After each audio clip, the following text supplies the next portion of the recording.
बिस्मिल्लाहिर्रहमानिर्रहीम। नाज़रीन अस्सलामु अलैकुम वरहमतुल्लाहि वबरकातुहू। मैं हूँ तालिब हुसैन कमरी और आप देख रहे हैं कमरी ऑनलाइन टीचर।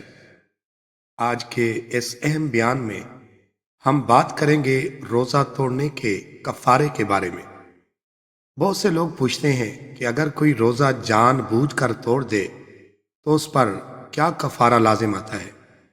अगर आप भी इस बारे में जानना चाहते हैं तो वीडियो को आखिर तक ज़रूर देखें और हमारा चैनल कमरी ऑनलाइन टीचर सब्सक्राइब करें ताकि मज़ीद इस्लामी वीडियोस आप तक पहुंचती रहें। नाज़रीन, रोज़ा एक अजीम इबादत है जो अल्लाह ताला ने हम पर फ़र्ज की है। अगर कोई मुसलमान जानबूझकर बिला उज़र खाने पीने या बीवी से ताल्लुक़ कायम करने की वजह से रोज़ा तोड़ दे तो उसे न सिर्फ कज़ा करनी होगी बल्कि कफ़ारा भी अदा करना होगा। कफ़ारा क्या है?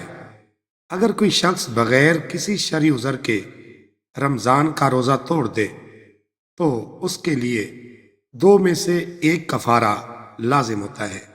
नंबर 1, मुसलसल 60 रोज़े रखना। नंबर 2, या 60 मिस्कीनों को खाना खिलाना। पहला कफ़ारा 60 रोज़े रखना। पहला और बेहतर तरीका यह है कि बगैर किसी नागे के मुसलसल 60 रोज़े रखे जाएं। अगर दरमियान में कोई दिन छोड़ दिया तो दोबारा नए सिरे से 60 दिन रोज़े रखने होंगे। अगर कोई शख्स सेहत की बिना पर मुसलसल 60 रोज़े नहीं रख सकता तो फिर दूसरा तरीका अपनाया जाएगा और वो दूसरा कफ़ारा 60 मिस्कीनों को खाना खिलाना।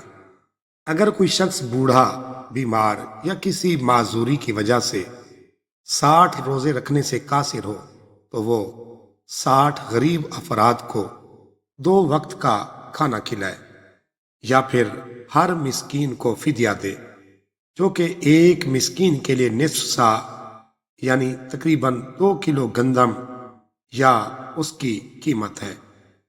नाज़रीन, कफ़ारा सिर्फ जानबूझकर रोज़ा तोड़ने पर होता है। अगर किसी शख्स का रोज़ा भूलकर खाने या पानी पीने से टूट गया या वो किसी बीमारी या मजबूरी की वजह से रोज़ा न रख सका तो उस पर सिर्फ कज़ा लाजिम होगी, कफ़ारा नहीं। लिहाजा रोज़ा तोड़ने का मामला बहुत नाजुक मामला है। हमें चाहिए कि अल्लाह ताला की दी हुई इस अजीम नेमत की कदर करें और बगैर किसी शरई उज़र के रोज़ा हरगिज़ ना तोड़ें। अगर कोई गलती हो जाए तो सच्ची तौबा करें और अल्लाह ताला से मुआफ़ी मांग कर कफ़ारा अदा करें।